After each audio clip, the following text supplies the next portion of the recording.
Max, how do interest rates impact basically the prices of properties? And from a buyer perspective, what is the net outcome financially in terms of the mortgage payment?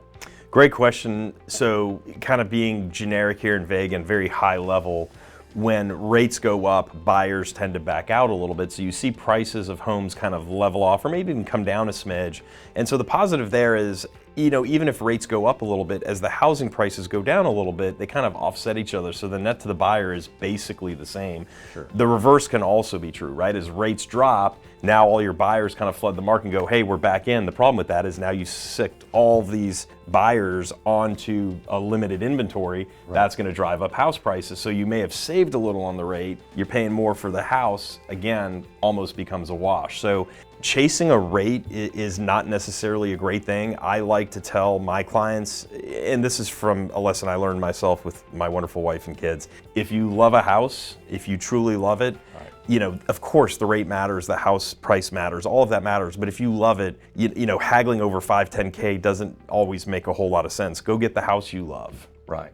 And you had mentioned something, and it's something we use in our businesses, don't necessarily chase the rate. If something drastic happens, there's always the opportunity to refinance when need be. 100%. So that's any good loan officer, myself included. If rates drop, we're going to call you right away and say, hey, we can save you some money monthly, and they're usually very low cost or no cost. We can cover them through bank credits, things like that. So we try to make it affordable and lower the payment, so that especially on an Airbnb or Vrbo second home, that's just more money in the client's pocket. They're now more profitable every month and every year. Right. So moral of the story: if interest rates high, that tends to keep prices low. Yep.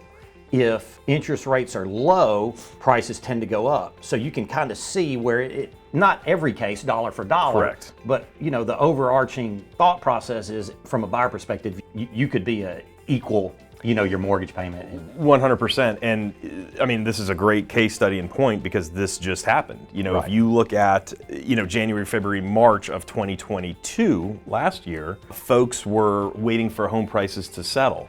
Well, while they waited for home prices to settle, mortgage rates doubled.